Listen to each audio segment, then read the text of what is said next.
बिजली महंगी कर दी, बिजली महंगी कर दी। लोगों को आम तौर पे जो 10,000 रुपए, 20,000 रुपए, 30,000 रुपए कमाते हैं एक आदमी, 50,000 रुपए भी कमाता है एक आदमी, उसको बिजली का बिल भरना मुश्किल हो जाता है। वैसे में दिल्ली के आम आदमी के लिए बिजली के बिल 0 कर दिए और ऊपर उसके आम आदमी के लिए आधे रेट में बिजली कर दी। ये केजरीवाल जी को आ रहा है, इसलिए उन्होंने जेल भेजा। इसलिए थोड़ी भेजा कि कोई गलत काम किया था। और कानून भी कैसे लगाए, जब मुझे कहा इन्होंने कि साहब शराब घोटाला किया है, शराब घोटाला किया है, तो कोई घोटाले वाले कानून लगाते ना मेरे ऊपर कानून लगाए आतंकवादियों वाले, जो दुनिया भर में आतंकवादियों पे लगाए जाते हैं। क्यों? क्योंकि इनको पता था कि घोटाले वाले कानून लगाओगे तो आराम से जमानत हो जाएगी। ऐसे कानून लगाओ जो आतंकवादियों पे लगाए जाते हैं, नशा के तस्करों पे लगाए जाते हैं, वो कानून मेरे और केजरीवाल जी के, संजय जी के ऊपर इन्होंने लगाए, हमको जेल में भेज दिया। क्योंकि उनमें जमानत मुश्किल होती है। अगर घोटाले का आरोप लगाओ 2 मिनट में सच में साबित हो जाएगा, निकल जाएगा आदमी। लेकिन आतंकवादियों के कानून में, नशे माफिया वालों कानून में जमानत मुश्किल होती है।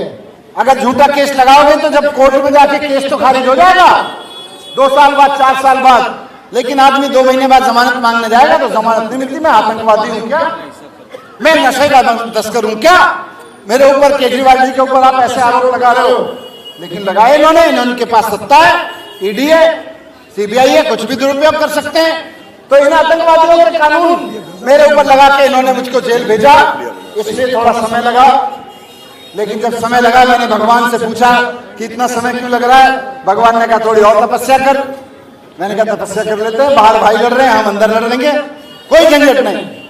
और अब आप देखो, पिछले 1 हफ्ते में अगर आप ऑनरेबल सुप्रीम कोर्ट के ऑर्डर्स उठा के देखोगे तो साफ साबित हो जा रहा है कि भारतीय जनता पार्टी किस तरह से ईडी का दुरुपयोग कर करके आतंकवादियों वाले कानून लगा लगा के विपक्ष के नेताओं को जेल में भेज रही है।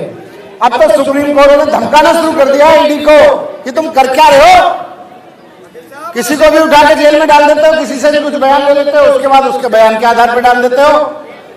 जेल में बंद आदमी का बयान सबूत बना देते हो। ये सब झूठ ऑनरेबल सुप्रीम कोर्ट के सामने सच अब वो हो रहा है, सच, इसका सच उजागर हो रहा है कि किस तरह से बीजेपी और उसकी एजेंसी झूठ बोल रही थी, कैसे बीजेपी और ईडी ने झूठी साजिशें रची।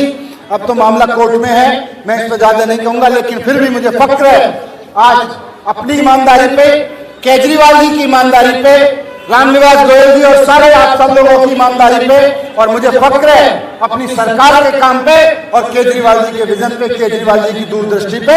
उनको पता है और वो बार बार कहते हैं एजुकेशन के बिना देश तरक्की नहीं कर सकता। केजरीवाल जी को इसीलिए जेल में डाला क्योंकि बीजेपी का एक भी नेता ये बात नहीं कहता।